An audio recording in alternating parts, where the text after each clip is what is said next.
Hey guys, it's me, cyoubx. Today I'm going to go over my number one practice tip, especially for those trying to get sub 15 or sub 12. It's not a new method, but it's something that I think hasn't really been discussed very in-depthly before, and that's what I want to do in this video.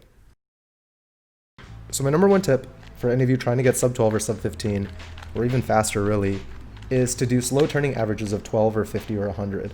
The reason I like slow turning averages so much is because they work on fundamentals of solving and style that are going to carry on as you get faster and faster.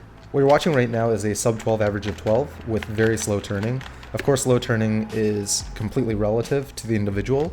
For me, I could probably max out around 9 TPS pretty comfortably in an actual solve, but here all the solves I think are around 3 or 4 TPS, so it's less than half of what I normally would do. But what you'll notice is that I don't average 6 seconds. So even though I'm doing slow turning with a turn speed that's roughly half of what I could max out on, I'm getting about the same times. It's about a second or two slower. The reason for this is because when I spam TPS, I'm actually pausing a lot during the solve as well. The way you can think about it is if I were to do 9 TPS throughout the entire solve and have no pauses, an average CFOP solve is between 50 and 60 moves. So let's say 54 moves, that would translate to about a 6-second solve, which we all know I do not average. So let's say you're someone who averages 12 seconds and you can also do 9 TPS. If your actual move count is around between 50 and 60 moves, that means you're spending about 6 seconds of your time actually solving the cube and 6 seconds of your time just sitting around. Now, those pauses could be due to many things. It could be because you have poor look ahead, maybe you have trouble recognizing pieces, maybe you're recognizing an OLL or PLL case, or maybe a more advanced cyoubx set like ZBLL, for example. Or it could just be because of the cube. It could be catches or lockups or corner twists. But all of those things add up. So in a whole solve, if you're averaging 12 seconds, it's not uncommon for half of your solve to literally be just looking at the cube. So if you want to improve from that and you want to be sub 12, there's basically two things you can do. The first is to work on the turning component of your solve, meaning if you're doing 9 TPS, you could try to push that to 10 or 11 TPS, and sure, that'll bring your time from 6 seconds down to 5 seconds or whatever, but you're still going to be pausing for 6 seconds.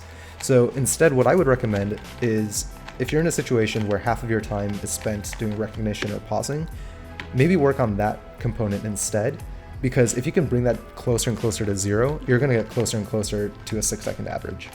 I think the best way to do that is to do slow turning averages. With a slow turning average, the idea is you turn slow enough so that you essentially don't pause, and you're able to work on multiple components of cube solving as a result. It allows you to actually have enough time to think about efficient F2L solutions, obviously cut down on pauses between transitions, so for example crossed F2L or any of the F2L pairs, basically helping you with look ahead, and you can start predicting some OLL and PLL cases as well. In addition to all of that, you can actually work on your turning accuracy. When you're doing slow turning averages, you should be very conscientious about how you're turning the cube, and you want to make sure that your turning accuracy is on point. The idea here is that if you can turn accurately at 3 TPS, you can slowly work your way up to 4 TPS, 5 TPS, and still maintain that turning accuracy. In addition to working on fundamentals just when you're practicing, it's also just a really nice style to have in your back pocket when you think about competitions. So for me personally, I like the style of spamming TPS and then I'll pause for maybe half a second to spam the next set of moves. That works for me and I'm okay with the times that I get. But sometimes, especially in competition, nerves play a huge role in how accurately you can turn. And there are some days where you just don't have good turning accuracy. In those situations, I will actually switch my style completely to the slow turning style. I'd rather do a slow turning conservative average of 5 and get maybe a sub 12 average than to try to turn very frantically, risk a lockup or a catch, or maybe even drop the cube and then get a 13 or 14 second average. Of course, if your aim in competition is to just get PB singles, then probably just turn as fast as you can and hope that, look ahead is easy. But otherwise, I think if you want the conservative approach of doing well in competition, sometimes doing slow turning is the way to go. In terms of how often to practice slow turning averages, I tend to do it about once per day. I'll either do it at the beginning of the session to warm up or at the end of the session.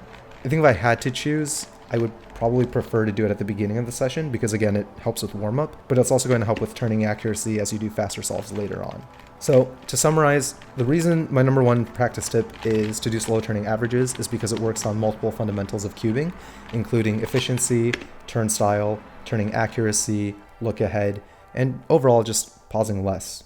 Just remember that without learning any new algorithms, if you could just cut down on the amount of pauses that you have in a solve, you can be much, much faster. Hope you guys enjoyed this video. If you have any questions, please leave them in the comments below. Don't forget to like and subscribe and hit the bell notification if you haven't already. Thanks for watching, and until next time, toodles.